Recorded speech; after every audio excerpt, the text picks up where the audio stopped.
Well, I would say that science and religion are on a collision course if they haven't collided a long time ago. I would say that we now have scientific proof that man as a biocosmic resonator is tremendously sensitive to these very small stimuli. 3,500 papers on this topic in the hardcore scientific literature. Now, if you choose to challenge me on that figure, I will take you 10 to 1 in a bet. Now this, it's an absolute explosion. Right, it's an explosion of information. Years ago, we were a piece of meat. Today, we're a finely tuned instrument that can access information exterior to ourselves and do something with it, bring it back.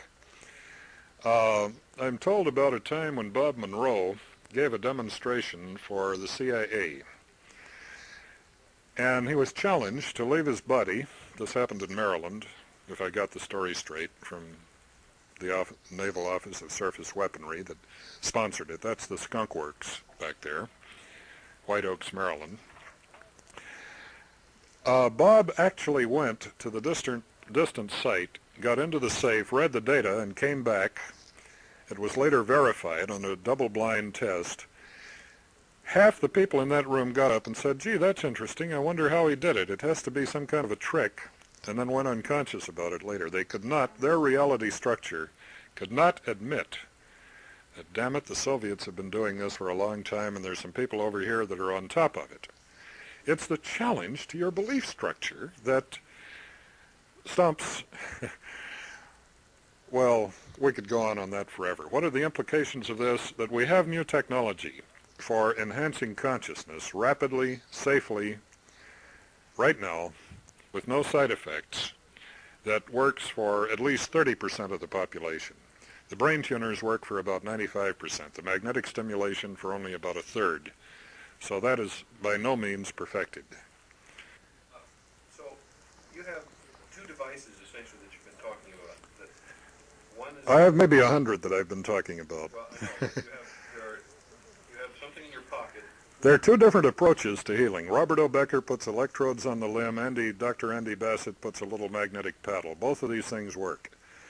You have something for sale for $200.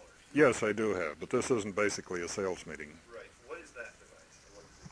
Well, here's what they look like.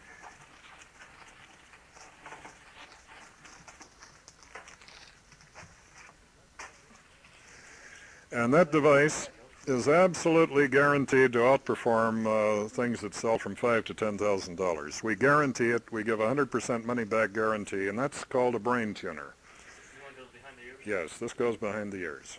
You might want to know how this happened. Traditionally, the point for stimulation for electroacupuncture for certain types of surgery are point 86, which is in the concha of the ear. It's called the heart-lung point. In classical acupuncture. Dr. Wen was inserting number 30 needles. I think it was 0.3 of a millimeter beneath the surface of the skin at a 30-degree angle, and he was putting alligator, this is all in the open literature, putting alligator clips to these needles.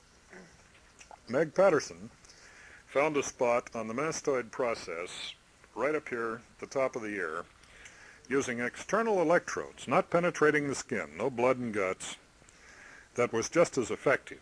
The neurosystems people, in doing a study, found that by far the most effective spot is this little hollow behind the TMJ, the temporal mandibular joint.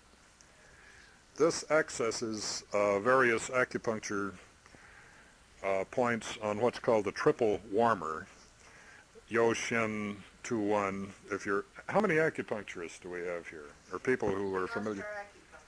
Okay. All right.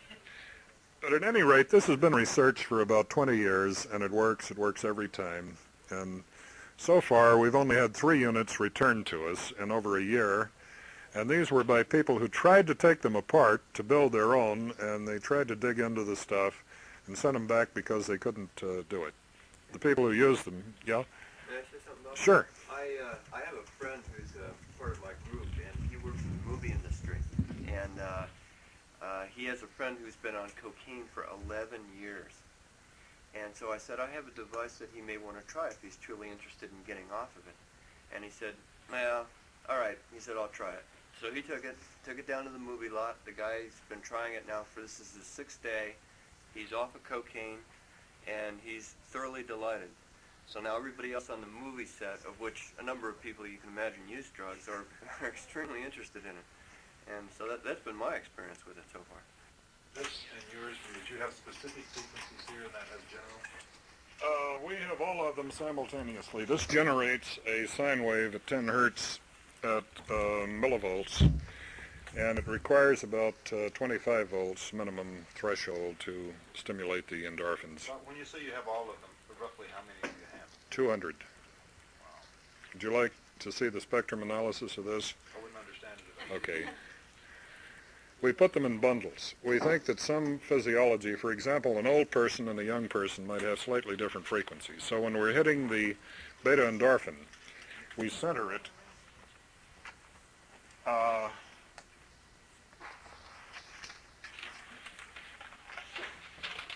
for example, if this is the target frequency, we put out enough on each side of it in these 3 magic ranges, enkephalin, catecholamine, and beta endorphin. These seem to be the most active known neurotransmitters, so that we have bracketed this. We've used a bit of a shotgun instead of a rifle. When we work the lower frequencies for the catecholamine, each one of these clusters shows the simultaneous frequency spectrum by fast Fourier transform each millisecond, each 1,000th of a second. This bundle of energy is supplied to the points. Now, it was rather difficult to do that because we had to, by reverse Fourier transform, find out what fundamentals would recombine and heterodyne to give us exactly the spectrum that we want. If you hold a prism to the light and you have white light, you can separate that into red, orange, yellow, green, blue, indigo, violet. You can recombine those with 3 basic colors in the additive system to get white, but you have gaps in it. If you look at that with a spectroscope, if you look at a fluorescent lamp, you'll find it's not a continuous spectrum. Hey, give me a little electromedicine for little folks. Okay. As in a therapeutic entity, as you correctly pointed out, you have something that has physiological activity, it probably has side effect also. And for something like this, what is the effect that it has on the human instrument, and what, if any, are the potential dangers?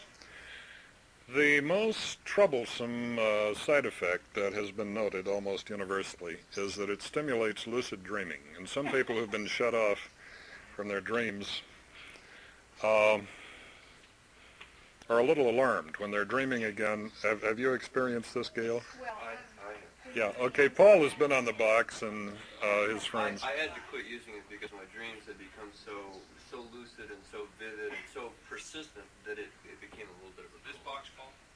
Yes. But I mean, it wasn't to the point where it was irritating. I mean, if you're looking for that spectrum, I mean, it's very beneficial. By the way, those electrodes have to be very, very wet before they work. Are they moist?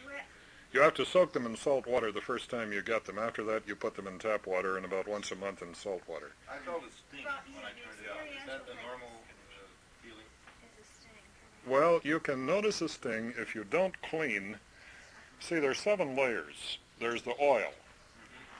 Right now, I took a bath before I came here, but I feel a little oil on my skin.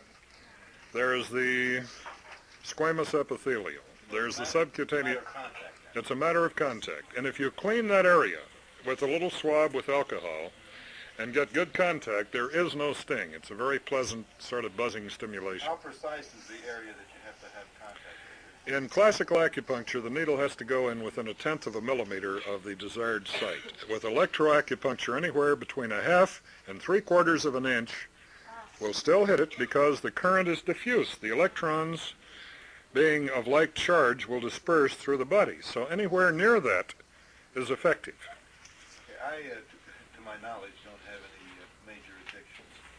As a relatively normal animal, what would I expect to gain from this? You'll notice this is another one of the startling side effects. My own lady had had a spinal block when her daughter, who's 25 years old, was born.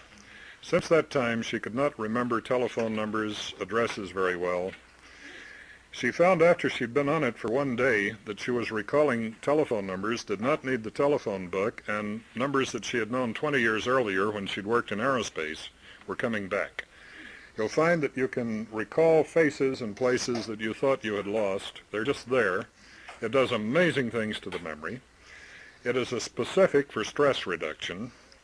If you have any type of anxiety, depression, insomnia, if it's chronic, it takes about 3 weeks. This is a universal constant that has been replicated in any number of studies.